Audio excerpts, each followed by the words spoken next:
All right, let's get into designing the world and building the world. So this shows you on the timeline how the sequence was playing out. And it was fairly easy.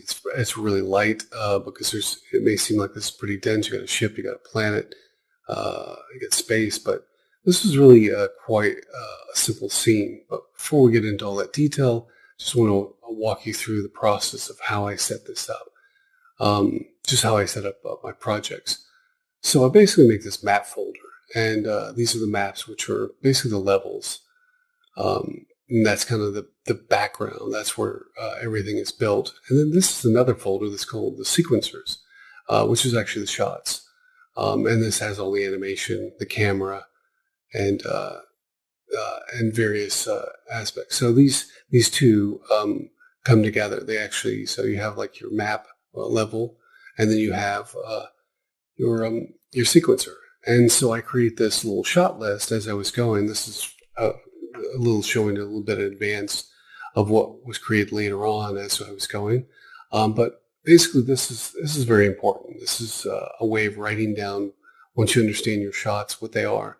And I'd start off with this when it was even rudimentary, and then it would just evolve with stills and also what everybody was doing on the side, so little notes. So it kind of kept it organized. So this is kind of part one of like developing as you go your project. It's good to have like, and that was just a Google Doc that basically laid out the shot list. But it would be easier when I knew I was going to have a lot of different shots, a lot of different levels, and without having some kind of a document, it was going to be hard to find. Now I'm showing you here, this is Perforce. Perforce is another way so that we work with a team.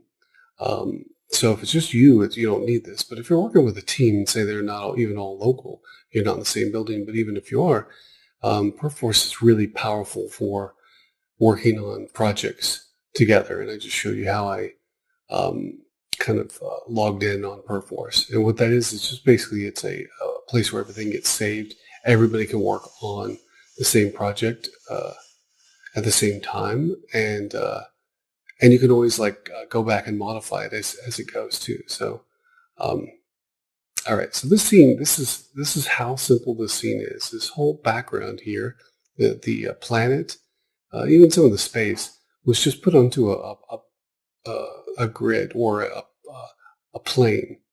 And so this is kind of old school, like matte painting, but it's doing it in Engine. So where that starts is that here's in Photoshop. This is kind of the process. Just want to walk you through the thinking behind it. This is the layers. So this is basically layers of everything that can be animated, tweaked. So it's always good when you're actually creating this to think in layers and also title them correctly.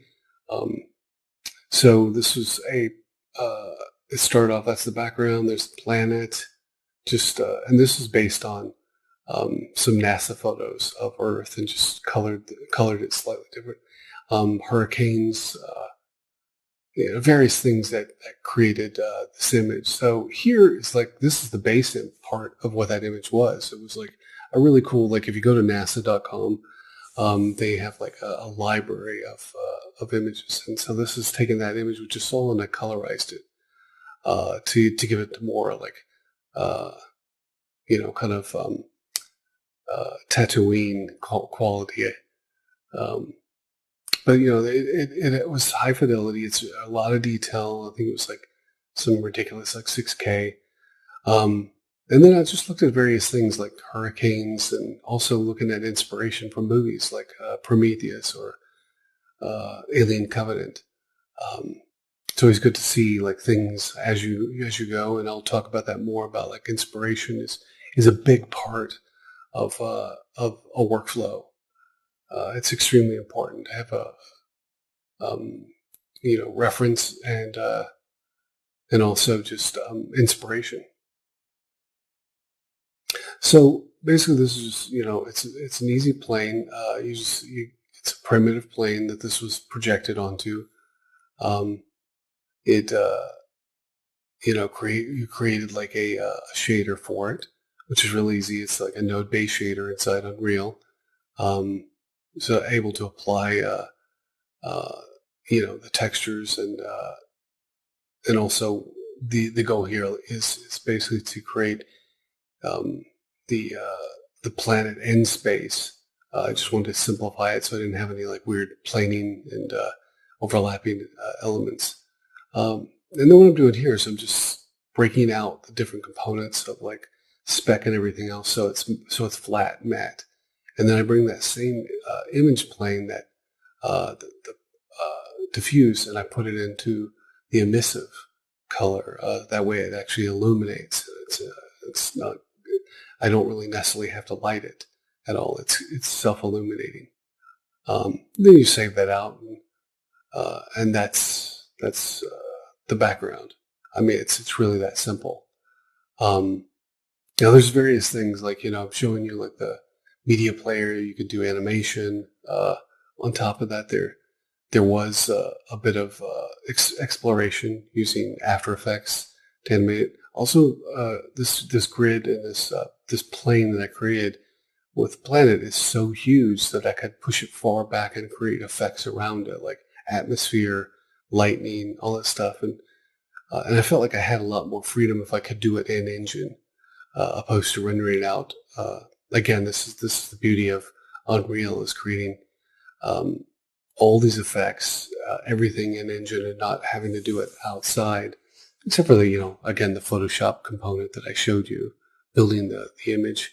But when you start to modify stuff, say animating like the clouds or the lightning in After Effects, you bring it in, then you may lose, like you may want to tweak it, and you don't really have to go back and forth. So I'm not a fan of having to go back and forth. I like to have the flexibility and create everything in Engine.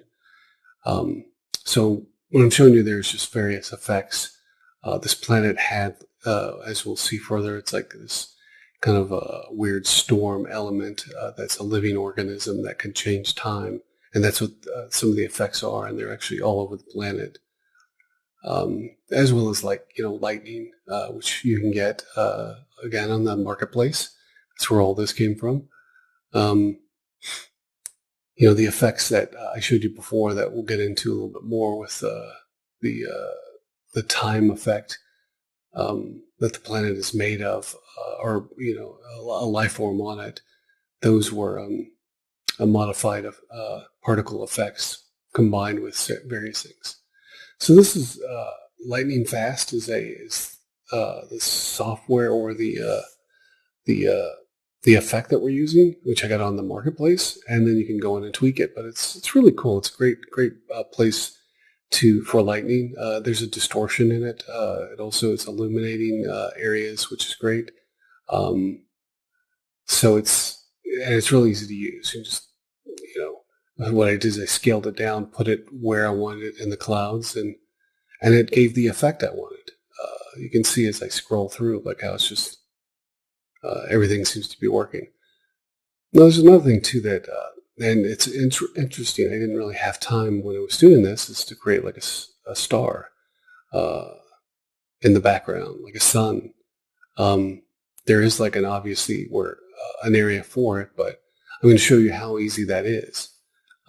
This is the process. It's funny. When I go back and I start to realize, damn, I wish I had more time. I could have created this or whatever. So these are like various like flares. Again, for the marketplace, there's a great resource of flares from various artists that have created these assets. And just go through and I find one that will work for me. So this particular one, there's various ones. This is a particle-based one, which is kind of cool because in that way it's like I don't have to apply it onto a card or anything like that. It's kind of self-contained, but it's illuminated, and I can scale it up. Kind of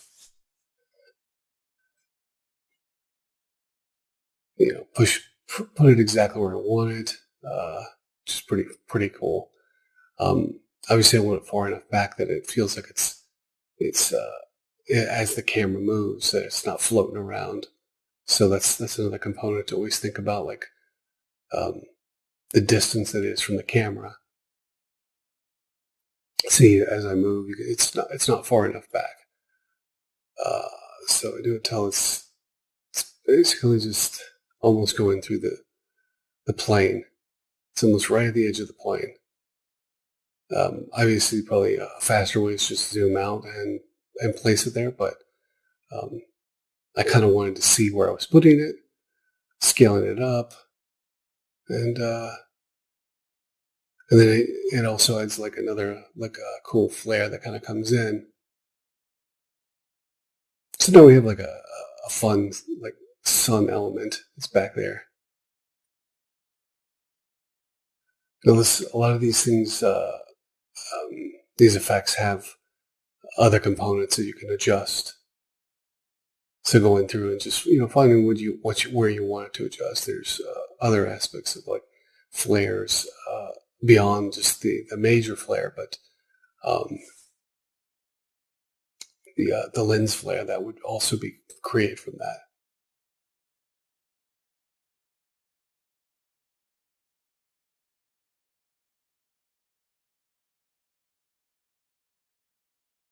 So going into the shader, so of this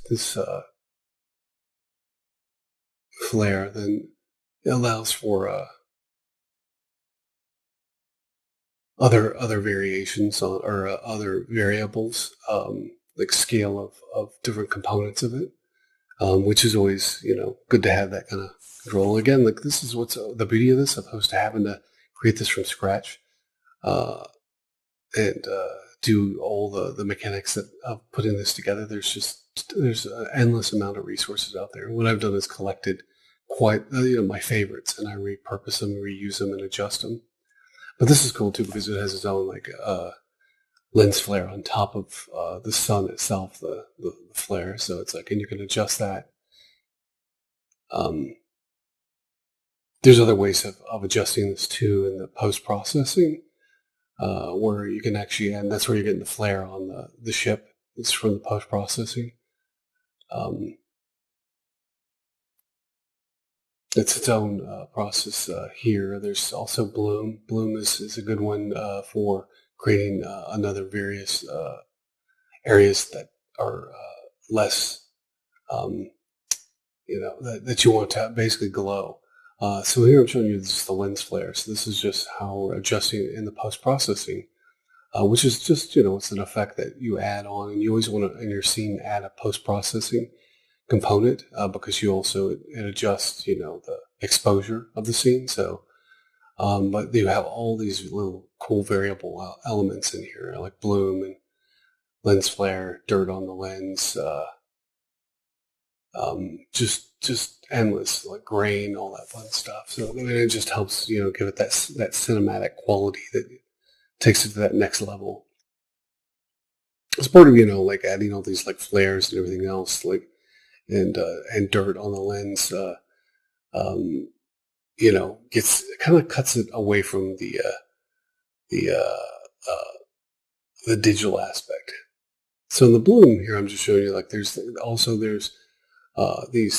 these flares on the bloom that you can create, and in here by adjusting the variations of intensity of that bloom, you can get a secondary flare that's happening, which is really cool. And this is like more of an anamorphic flare, uh, which is really cool too. Again, it makes it more cinematic. It's all about like where how much how many flares do you want to put in it. Seeing that even that by doing it here, it affected the sun itself, which is cool. And you can just lower this down if it's a bit too much. It also has keys on it.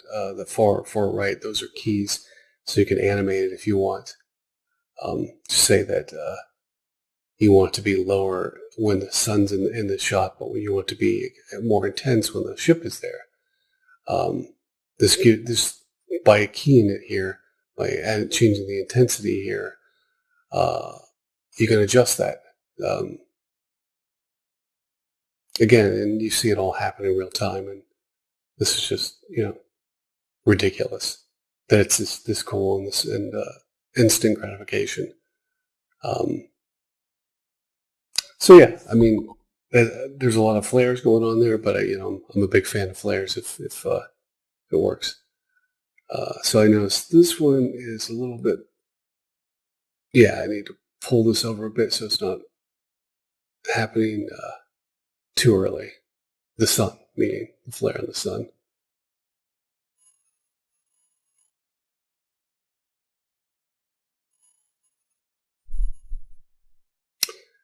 So yeah, it's just you go in and you tweak it where you want it. Again, it's a fun process because it's not like having to render it out, bring it into a compositing program, and adding all these things on top of it, and then going back and forth. It's like you're seeing it happen while you're doing it, which streamlines this process. It speeds it up. It makes it more creative, and in a lot of ways, you get it completely done by that point. So the ship itself, we actually have this blueprint that was created, and there's effects on that. That's coming off the engine. These were effects that also got off the marketplace. And the marketplace, a lot of times it's almost like when you're Googling for anything online, like reference, then the marketplace has so many assets that you can actually just type in like engine engine glow or engine flare or uh, engine exhaust, and you'll find a bunch of stuff, and you just find the best one that works. And then some of them are free, some of them you have to purchase, but they don't cost much. I mean, it's amazing how you can do so much for so little, to be quite honest. So, it's always good. I'm just, saving this out. Always make sure that you save your process. And that this is saving it through Perforce. If you don't save it, it has a tendency to crash. So, if you get into really complex scenes. All right.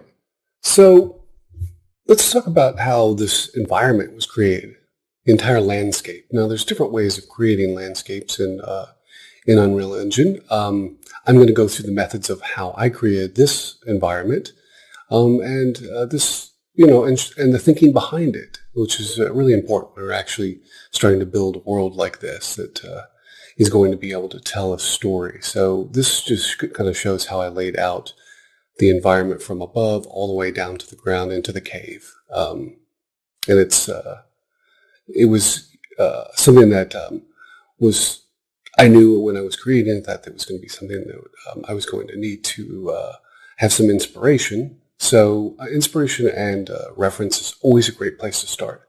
So what I always do before I start something is a project at all is I'll end up putting together reference either from the internet, from projects that I love. These are images from Prometheus. They're rather dark, so I apologize for that. But there's reference in the documentation on this. But the main goal here is really, as an artist, as a creator, a director, is like looking at reference or inspiration to get an idea what you're going to create. And I feel this is very important through all processes of making your story. So anytime that you're actually dealing with lighting, environments, characters, story, editing, reference is always a great place to start. You don't want to really go in blind because you may waste a lot of time and be unhappy in the results.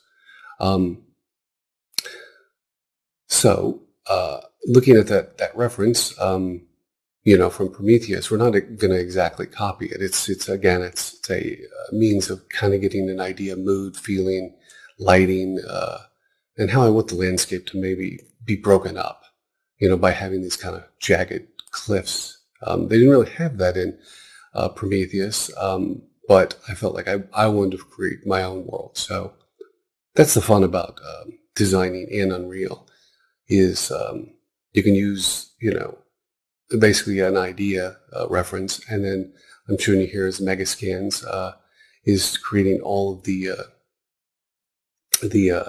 landscapes, the rocks, the world, the ground, and some of these other things like these mountains. Those were actually from TurboSquid.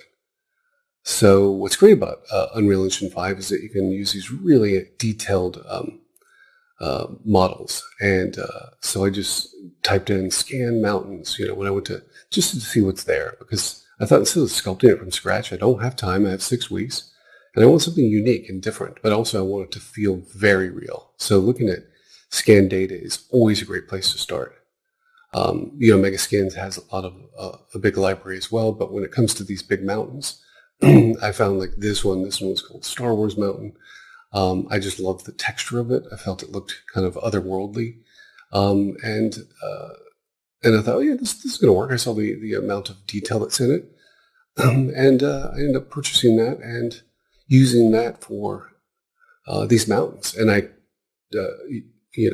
warped them and distorted them to get the points I wanted. So I didn't use it one-to-one, but you can see it's down there, the texture. These are all the same pieces. I just duplicated and rotated and kind of merged them together in places. It's made for like a really kind of cool and alien looking landscape that, I felt very real, but also it had all the details I wanted. It didn't feel, procedural in a lot of ways, which, a lot of times if you do just a landscape background or as a base, it can have a tendency to look very procedural. And when you're from a distance, you can see the patterns. So, so all of these like different components, are various aspects of, this is some of these mountains here in the background. Those were from another library that I found in the marketplace. Various collections that you could, I find myself building and collecting assets, so I can actually just go into my library and find what I need. So this particular one is come from Brushify. Brushify is a really great resource for landscapes. I use components of Brushify quite a bit in all of my projects. So these are basically their distance meshes, and it just kind of breaks up the background without adding too much detail. And I feel like, the detail that's in there is pretty decent for, especially for a distance. It's not too heavy, but it also has enough detail and fidelity. It doesn't look like a low poly. Granted that most of these distant mountains are going to be in kind of a mist or kind of haze. I still wanted there to be a realism. So you can see in the distance how it kind of breaks up on the edges and stuff. So when it comes to even some of these shapes here, this is like one of those mountains, but you can see I added another piece on top, and it's actually the same piece. It's just shrunk down to vary the shapes really. So it's not just the same, shape when I duplicate and rotate it around that you notice the tops always look the same. So that's another cheat to be able to use this really quick. Is instead of, going in and ZBrush and having to sculpt it out, which you can do and bring it back in, I try to find methods that I could do inside Unreal Engine.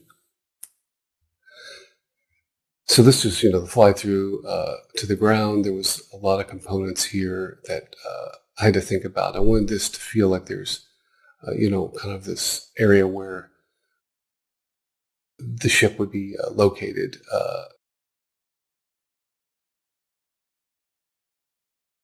The drone would be located kind of trapped inside this little canyon area. So I'm going through right now is just showing you the skybox. So the skybox, there's a bunch of great skyboxes you can get on Unreal Engine Marketplace. You just type in skybox or sky, and there's a variety. This one I like. It's basically set up to be animated. And you can change out, so there's an image there, but you can also change out the contrast, the brightness. And I started playing with this just to see, I didn't want the sky to be too bright. I wanted it to feel I wanted to see texture in the sky, but I didn't want it to be distracting from the actual landscape itself. There's atmosphere, sky atmosphere that's to create like a bit of a haze back there. We have also exponential fog, height fog, which also adds a layer of haze and fog. You can create volumetrics with this, which is great. So you can actually get some of the sun glowing.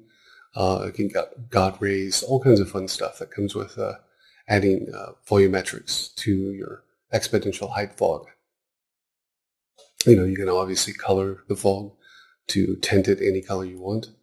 To kind of I wanted this to feel more like it's almost dust in the air, opposed to what we'd see, just in a green landscape, or this is basically almost a unlivable, almost toxic environment.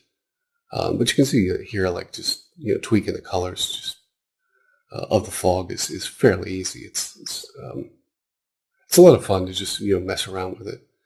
Like a fog like this would be like kind of acceptable for another scene or something like that. That felt like it had a lot of great breathable oxygen. But my goal here was to make it feel slightly toxic, and that's when we get into our character, that's why she's wearing a mask.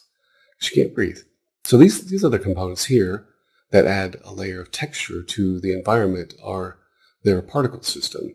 And what's really cool about them is this is a series of particles that I was able to manipulate. But again, it started as a download from the marketplace, and then I added lightning inside the particles so it would create these areas of energy coming on and off, almost sparking like.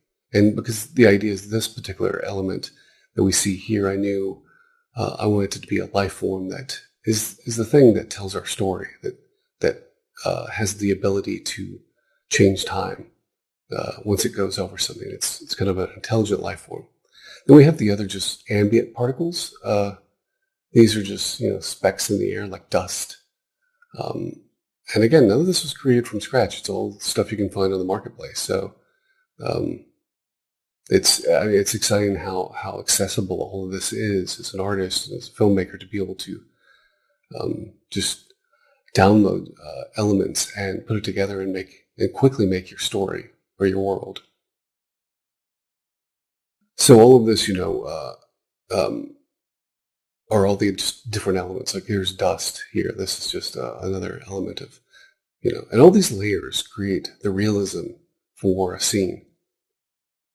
That make it feel like there's an ecosystem to some extent. This is a slightly deadly ecosystem, but one that actually feels like it's real. It has all the elements that make something feel like it's actually a real world. Okay, so I just opened up a new scene. I'm going to start from scratch and I'm going to show you how I created that world we just saw from scratch. So this is just your base scene in Unreal Engine 5, and basically it's set up with a sky dome that you can actually mess around with. The sunrise, which is great. It actually acts as real lighting in the real world based on the time of day. So this little device here, you can just rotate around.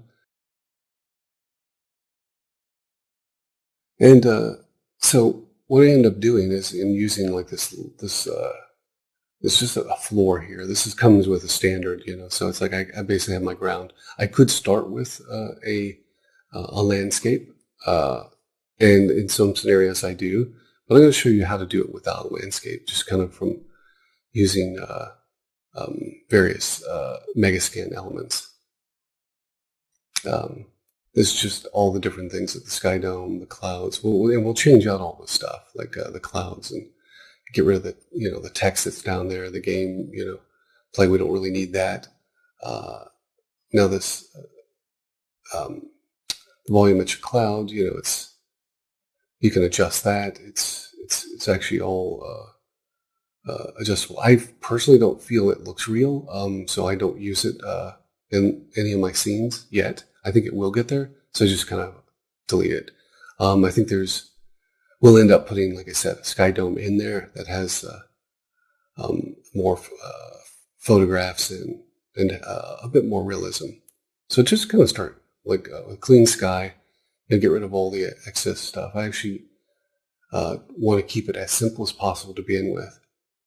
And then I have my Megascan library that is quite extensive, and I start, so you can download this in the engine, which is great, or you can migrate it into the scene.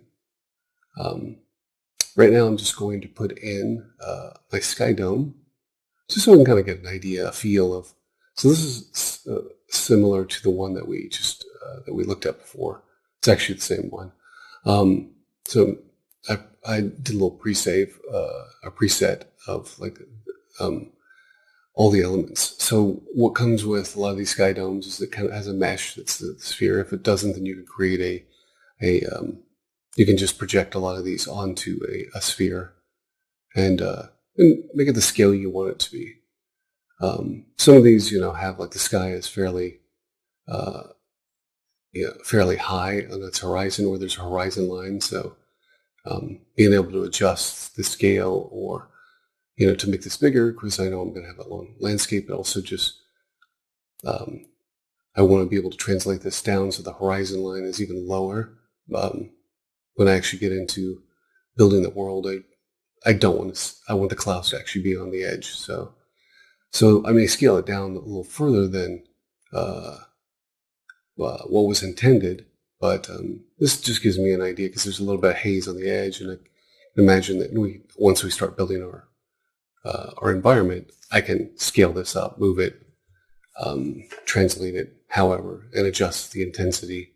But at least this, gives me, as I'm working, kind of like a background to kind of when I'm building my world, I'm not just looking against just a generic blue sky or the volumetric clouds or any of that. But this has like a texture map in it and the shader, so you can adjust that if you ever want to.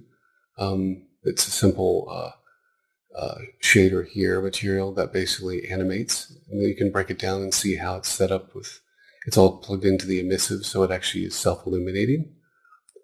But if you want to break it down, any of this stuff, that's honestly a great way to learn, is to, instead of starting from scratch and doing a lot of manual build of this stuff, is see what other people have done. And that's what I do quite a bit, is I'll bring something in and reverse engineer it, or add to it, or adjust it. But at least then that way I have a better understanding of how it actually functions, how it was created. And then I know how I can modify it or how I can make my own. So I highly recommend that on every level when you're actually creating anything. So, all right, so we're taking that platform, the floor, and just scale it up to basically the length of where I'm going to go with horizon right now. And this is basically just giving me an idea of the height of the sky, the horizon line, and just where everything's going to line up as I'm going. All right, so let's open up the Megascans, my Megascans library, and I'm just going to find a base floor. Just something before we get into the big mountains and rocks and all that stuff.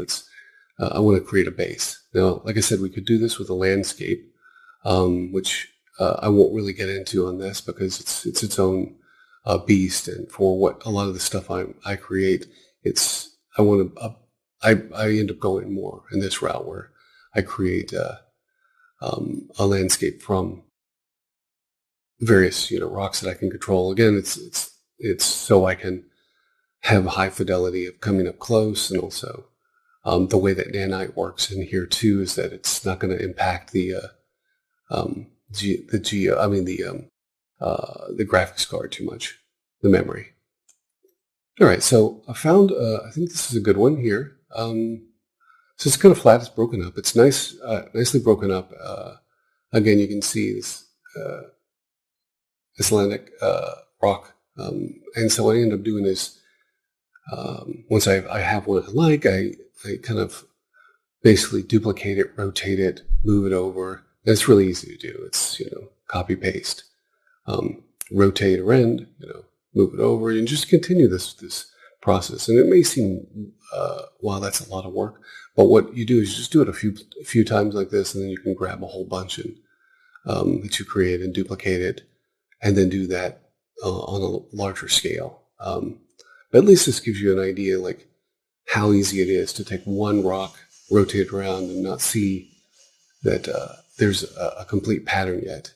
And if there is, then you can adjust it, and it'll add rocks on top too. So, which I'm not too worried about. But I want this. I know this ground here that I'm going to have a character. I want to make sure that the scale is correct. So it's always good to put in, a character, and might as well just use the mannequin that comes with Unreal, because it's basically 6-foot character. So you can just imagine like this is a good reference. So as you're building, it's like, okay, is this scale right to my character? So this is always very important. You want to make sure that you're building something that will hold up. Like if we have a shot like this, where we're closer to the feet, closer to the ground. All this is really important to make sure that we can create a realistic terrain that feels like it's the right scale. So when I zoomed in there, I realized it felt like it was maybe a bit too big for the detail of the rocks. So just now that I have a character in there for scale, I take that and I was able to take the entire group and scale it. And I'll put this person, this mannequin down on the ground and see if that feels a little bit more in line with where I'm going to go. And then, again, some of this is like you don't have to be mathematically correct with the scale of rock based on how it was really created. It's really your eye, what you want it to feel like and what it to look like. But I actually highly recommend, like I said before, looking at reference, because if it's something new to you creating this, then you may not understand what the end result is that you want to create. So, like I said, I just grabbed that whole section, duplicate it. Now I rotate it around. So this is how we'll just continue this process all the way through till we make basically the landscape. And there will be, at a certain point, you'll see a pattern, no matter how you actually rotate it, because we're only using this particular one. But this is only the start. There'll be other rocks, other shapes, and elements put in here that break that up. But this way, I know that this ground is going to hold up well as I move forward on any direction, as well as close up and far away. So just again, you have to be patient with this. It may feel like is this like a lot of effort that everybody has their techniques on how they create a landscape. And what I'm just showing you here is how do I create the landscape for the iCalend deck, and how I do it for most of my projects that I'm especially going to be in tight with the character. I always start where that character is going to be, kind of in the center of the world, because I know that's where the action is going to be. That's going to make it easier for bringing in other assets. You can always translate them wherever, but it's sometimes harder to find if you started like in world space. It's like miles away from the actual location that you're actually going to spend a lot of time in. All right, so now let's select this entire group now that I've created this chunk and duplicate that. And just, it's easy, just duplicate, translate, rotate. There's hotkeys for this, but there's also the controls up above. You see my cursor occasionally moving up there to select either the rotate, translate, or scale.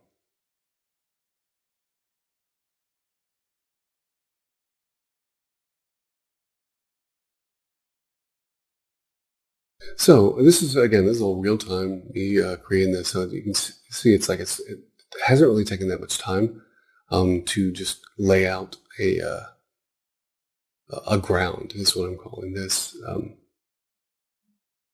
And this is just like the basic foundation. Um, Knowing that, part of the reason of having like this floor to start with is knowing that all, as you add these and you manipulate them, that you're always staying level. I mean, a lot of times you never use the Z, which is actually opposite of what it is in most programs, which is usually Y for going up and down. It's Z in Unreal. But now I get down lower to see, okay, this is where I'm going to spend some time with this character. Does that seem right as far as like the horizon? Now, make sure you always save. So, when you're working with a group, especially at the beginning, there's these development folders, which are really cool. And so creating your own develop folder in there as you actually kind of work in a sandbox is always good, especially when you're in a group, like I said, with that's working on the same project. And then once you're happy with it, that can get saved into a main area, a main level that everybody can use. But this is one way. Sometimes we'll work offline on another project and migrate it in, but a lot of times you don't have that luxury, especially when you have very limited time. All right, so now that we have a basic terrain, and obviously I'd go a lot further with this. I'm trying to bring in other rocks from Megascans just to see, like, okay, here's some other jagged shaped rocks. It's going to break up the horizon, but also add a bit more of texture to our world itself.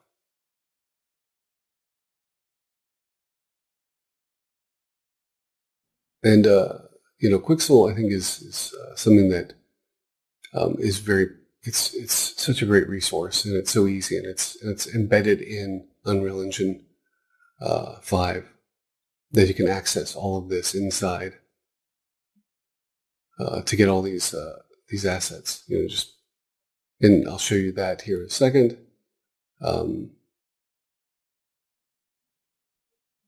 But basically, it's the same thing. It's like, okay, I like this shape, and I'm going to see how many times I can use this one to.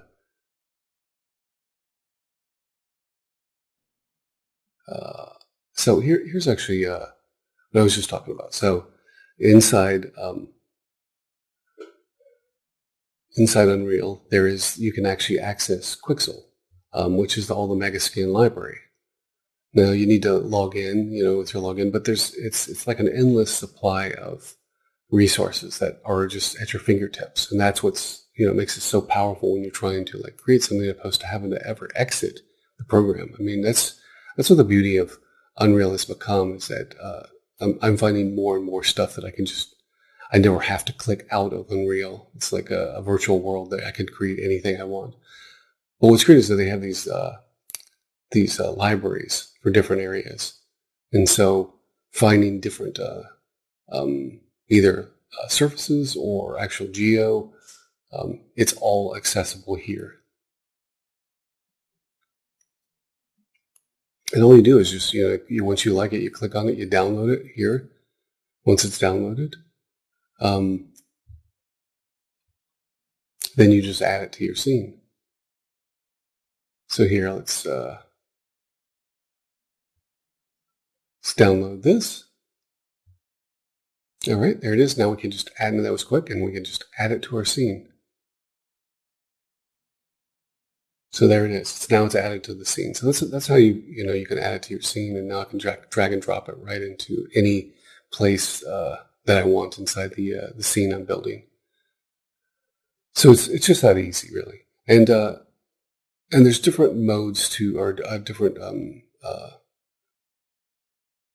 resolutions too. You can. This one it's not going to be as close to my character, so I just download a medium. But you can download the highest resolution. You can also download Nanite, and you can also convert these to Nanite after the fact.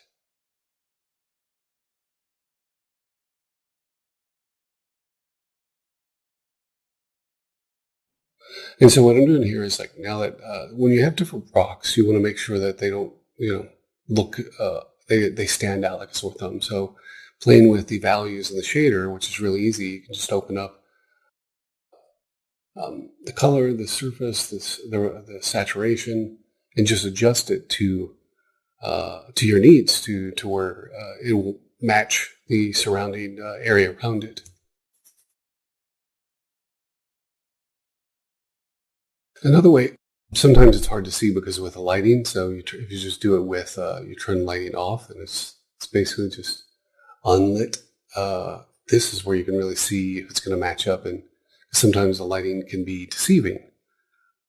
So adjusting this to where you can see it match unlit, and most likely it's going to work in a lit scene. So it's just that easy. It's like, and that's the beauty of it. So you're not stuck with like that color, that texture, uh, that intensity, that saturation that comes in. Everything here is adjustable.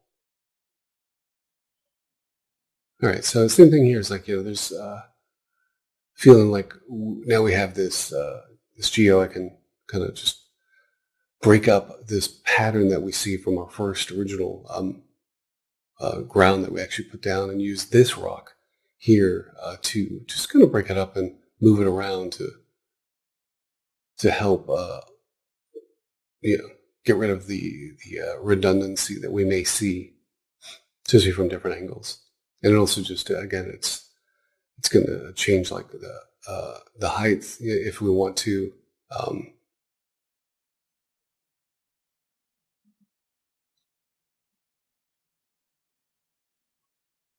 The scale.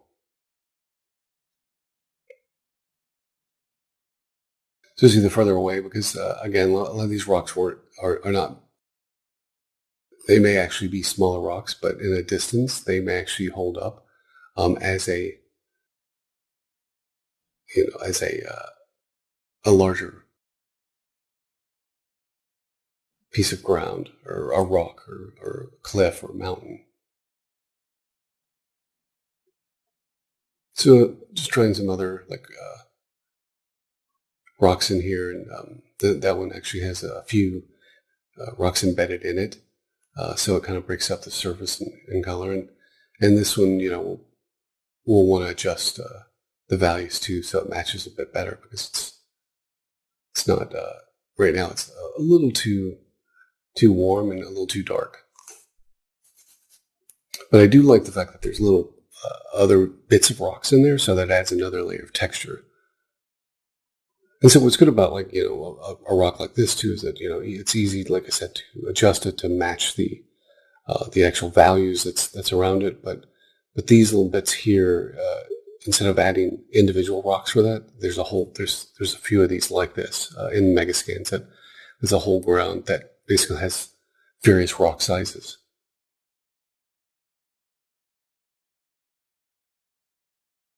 So taking that ground, just scaling it up. And what I'm trying to do now is fill in kind of the further away areas. So some of the stuff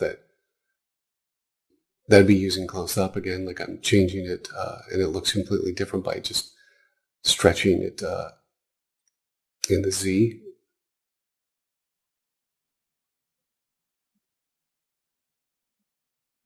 And just do. Now that I have that, this is going to help break up the horizon here from this angle.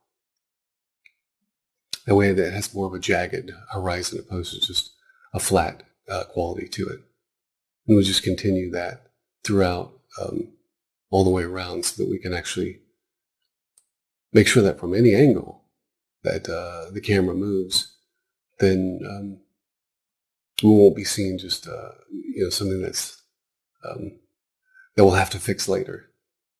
But there is some thinking behind that too. So I don't overbuild a lot of stuff of things I'm not going to see. So while I'm creating this, I'm thinking about how I'm going to tell my story, where the interest of the camera, the story is going to play, and then as things are in the distance, I may apply some things in there, but also I may also put the camera and start doing some basic editing storytelling that way, which we'll get into later. And if I see an area that needs some work, this is what makes this actually easy, because say that later on you wanted to change, like because there's something you don't want to see or something you do want to see in the distance, then it's easy to take one of these rocks and just move it into that position to either hide or showcase something you wanted to see.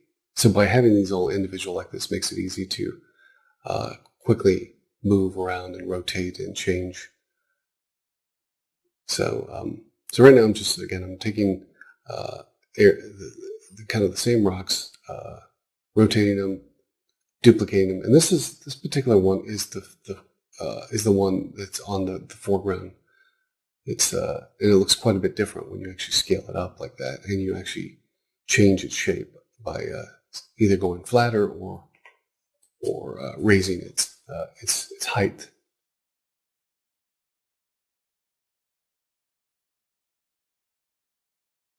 So I mean, it hasn't been long, but we've almost created the entire environment here.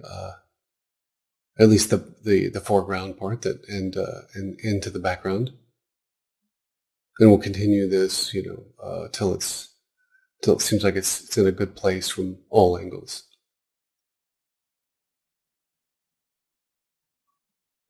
And so I haven't really, what's great about this is putting all these elements in here, and I didn't really adjust any of the lights. This is just the basic directional sunlight. There's a bit of, there's really nothing else in this. There's not true atmosphere. There's not. This is just the bare minimum of what's needed for this. But what's great about it is that you're seeing it already feels real, and that's very powerful when you're actually making a world.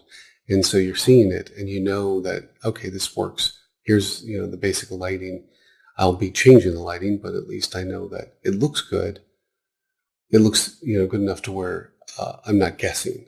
And I feel in traditional other software that you'd have to build it, texture it, light it, wait for it. There's a lot of back and forth, and it's not as creative. This is just, to me, this is like being a kid, in a sandbox and being able to do anything you want. This is just, building worlds is something that always interests me when visual effects started, but I always felt it was daunting. Now I feel like with Unreal, it's become this easily accessible way for artists to create anything they want as quick as they want, and not be bogged down by the technical aspects, and just be artist.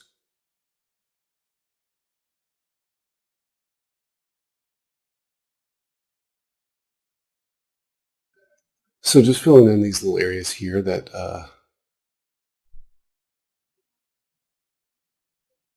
just so we don't have any dead spots. Again, we'll probably, like I said, we have the camera that kind of comes in and goes, from a distance and then also comes in close. So we want to make sure that, when we're building this, we're not always staying low to the ground. I like to, when I'm building, I do like to be a little lower or closer to where the camera's going to be at the beginning, so I can see like if it's working. I'm also imagining as I'm building it, like where the cameras are going to be. So it is helpful to, when you first start building, like to think about those elements as you're going, so you don't do a lot of work from above like this early on and then realize it doesn't look good and you have to start all over later. This is easy enough to do after the fact, to build these components by duplicating it just to fill in the areas that are not as close to our actor.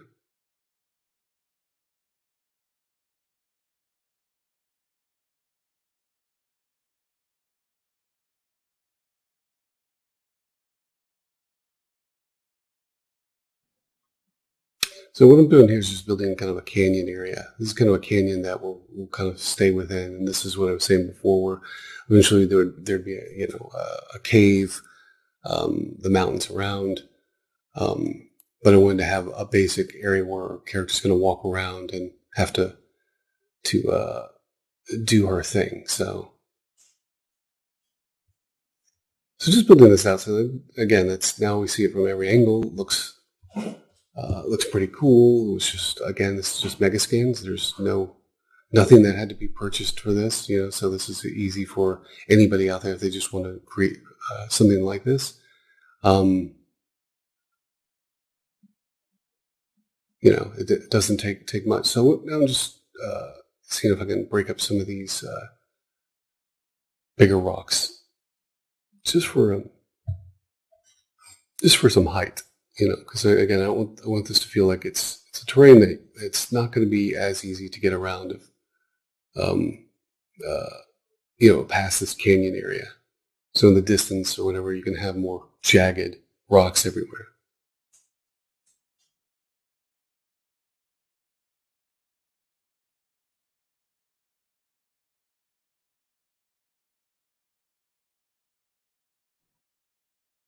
All right, so let's add some fog in here. This is going to help by adding the exponential height fog. You can actually now start to see depth, and this is going to help us give an idea of what it looks like with atmosphere and with haze. So, like I said, it comes in kind of as a white fog. I'm adding a warmth to it, so it feels like it's unbreathable air and maybe full of dust. So you can change these colors in any way you need to. The fog itself, the intensity, the fall off here. There's a height to it too, so that if you just want it to be on the horizon, so you can play with that. Let's activate the volumetric, which also, once you do that, it changes what you just did at the very top node. But this gives you a lot more control.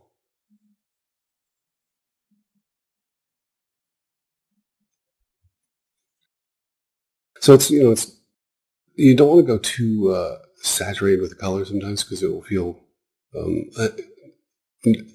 as not as realistic as it should. So how I work is just kind of in a subtle way as I go, and then I continue to push until I get where I need. So just got rid of that really.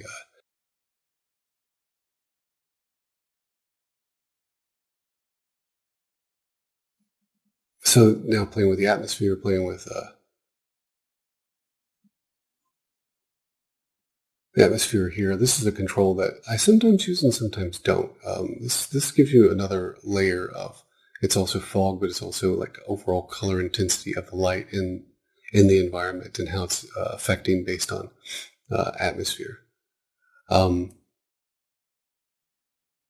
I like to do too is organize my stuff as I'm going. So I create the entire landscape, put it into a folder I called landscape, and selected them all and put them into a folder, because this can become very daunting when you're actually in your world outliner. The world outliner really is kind of like where you see all your components and where everything is set up. And then as you click on things in the world outliner, then anything in there, then there's a detail panel down below that shows that component.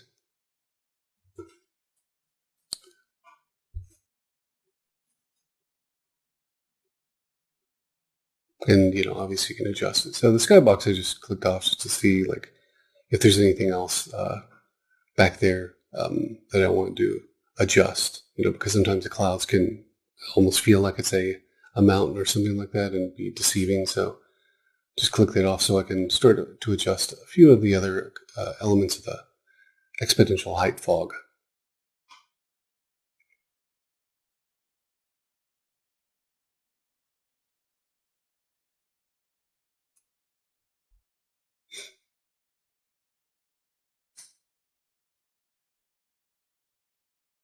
All right, so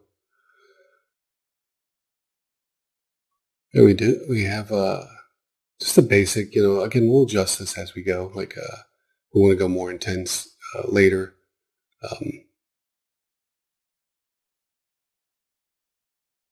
here just kind of shows you the height. Like so, like I was saying, if you want it to be lower on the horizon, or if you want it to be higher, the density.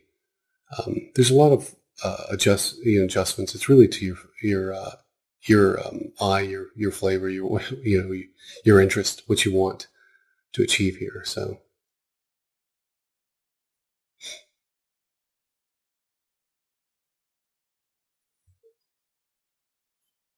sometimes what I'll do is like I show you, if it can become very bright, like especially the volumetric, and I don't want it to be that bright, so I just darkened it. It's still warm, but by darkening the value there, it still acts as volumetric, so the light, you'll get the glows off the light, but it won't be blooming so much that it's overpowering. So that's another trick I do with just kind of getting the it gets for the especially for an environment like this. And now I'm moving the sun just to see like where do I want the light to be. Now that we kind of built the basic idea, so I want this to be like the whole horizon, long shadows, like you see the long shadows there. And again, we'll get into lighting later, but this is always good, and this is what I think is important as you're building your world and building anything in Unreal, is that you kind of have a greater knowledge of everything, the lighting, atmosphere, not just the doing rocks and just saying, oh, it looks cool, without understanding what the end result's going to be, because that'll change. Obviously it'll be something that once you get into lighting, if you didn't think about it here, then it will be something that you'll have to adjust later. So I selected all the geo and I made it movable, which is basically dynamic lighting. So that means that if there's a lot of movement in it, we don't have to bake lighting. There's no more baking that I apply to any of my scenes in Unreal Engine. I always use dynamic lighting for everything. Now this source angle right here, I'm just showing you, is kind of the softness of the shadow. And this, again, like as I'm building this environment, it's helping. It's like, why waste a lot of time on lighting? It's good to do some basic stuff here, because you'll see if some of the geo, the rocks, the character is going to work in this environment once you start to go back and commit to lighting. All right, now we put our sky back in so we can kind of see the atmosphere along with the sky and clouds, and kind of fleshing out where it's going to go. Now you can see some of those rocks that because they're in the atmosphere, they're further back, that they actually hold up even better, because they may not be intended to be these the size I've made them, but they have nice broken up edges, and that's what I really want for this environment, to have like this kind of jagged kind of quality. Rand, you want to start thinking about like elements of like erosion, like from wind in an environment like this. You would think that a lot of the rocks may be actually softer because of that, but that has a tendency to look CG, or it looks less interesting to the eye. So I either you throw the logic out there, or you come up with your own logic based on what you want to achieve. But again, look at reference, find things, because there's a lot of deserts that have like really jagged rocks. So I feel it's it's justified. It's really to your pleasure, or whatever your interest. So now I'm bringing in the scan rocks, or mountains, that I purchased from TurboSquid.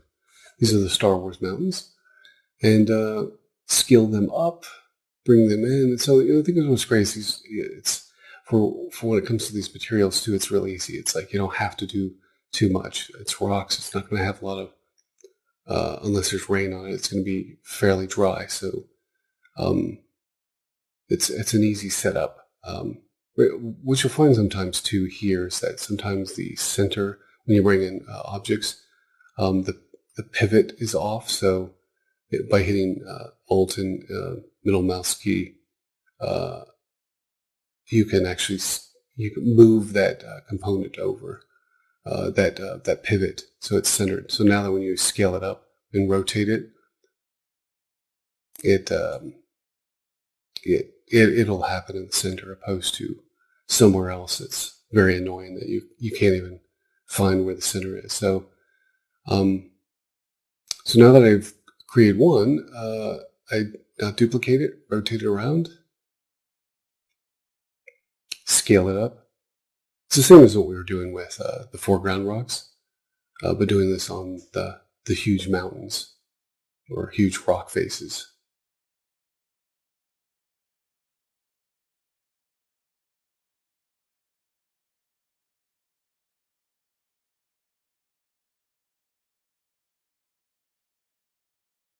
So I'm just quickly just rotating them around. This is not part of what I was, the idea, and the thinking of this is that I'm creating a kind of a canyon area for a character to be in. So they're surrounded by these big rocks and big mountains.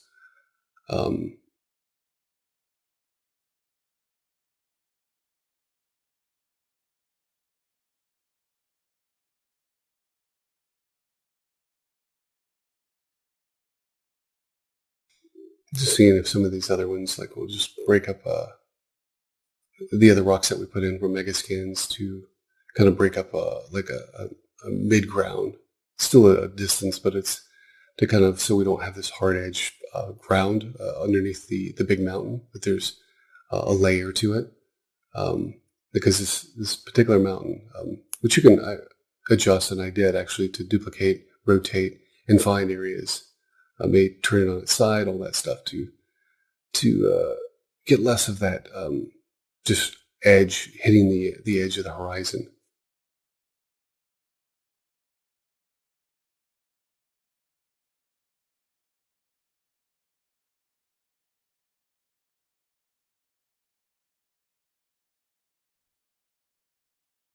So this is really playing around. It's like thinking about okay, when I'm creating this, like what do I want to see in the horizon? I want to see sky. I want to see at least a bit of sky. I want to see these rock faces.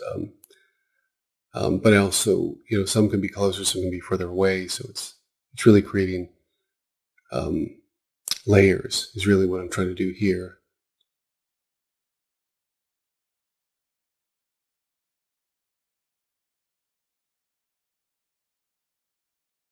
And just can continue to play around in your sandbox and make kind of the world you want.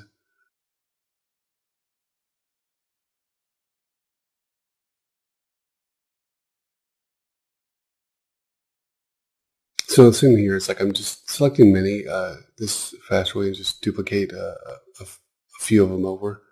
Um,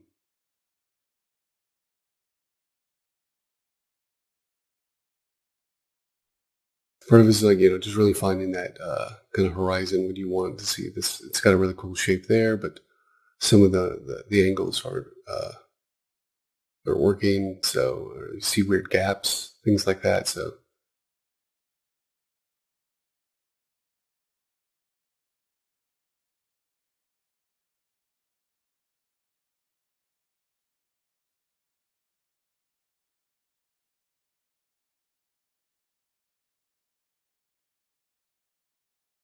all right, so I just want to brighten up the sun just to see kind of where the shadows would lay, which direction.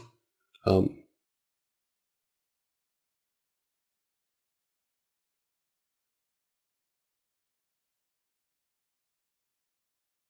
Again, it's a good idea. Like so you as you're building, you don't want to just not think about lighting. You want to just keep trying to understand like what are you trying to create here as you're building it.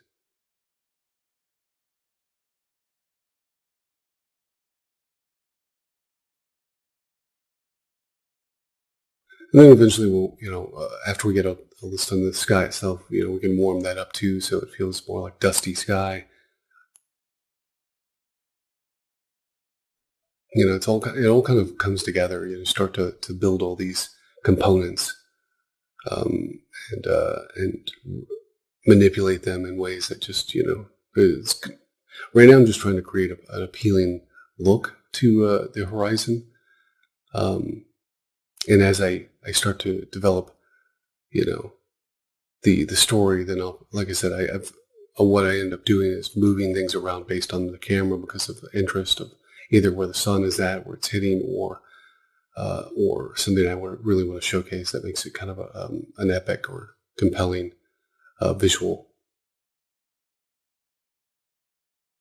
And just kind of continue this process, building uh, out the entire area until you basically get to, once you start adjusting the lighting and everything else and building out and darken the sky, added mood to it, then it starts fleshing it out. And this is, basically after a bit of, tweaking and here and there, and putting some of those rocks that you saw in the distance, the mountains, and how I kind of group them together to create a canyon, allowed for this to have like a really kind of interesting area of focus that I'll be spending most of my time in. Now, there's also, and we'll get into this a little bit more, but I just wanted to show you like some of the elements that when I'm lighting stuff even early on, I'll use. This is again a Brushify shader, but it's a material for the sky itself, for the sun, and you attach this to the directional light. And there's a light function that you see there. It's like there's different modes. There's like fast clouds, slow clouds, static, all that stuff. But I like to have movement in my clouds, especially for these, just so because it creates life. And also, it feels more real, but it's nice to have shadows that just kind of pass through a scene. So it's not just the shadows of the mountains that are creating these larger shadows. So as we pull out, this is after a lot of work of building those mountains and ground and continuing to build out the entire world. You take what we did there, what we just talked about, and you just scale it to the entire world. And what I'll end up doing is, like I said, I'll find an area that I focus on, duplicate, rotate, move around, and then those distant mountains in the distance, you see back there, we talked about those earlier. That's also in the Brushify library. And you really start to play around with like the colors and the atmosphere to get the mood you want. And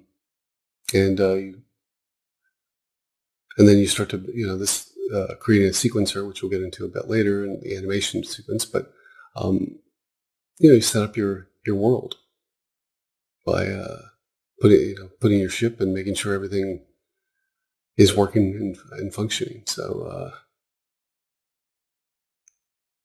yeah, that's pretty much how I built this landscape.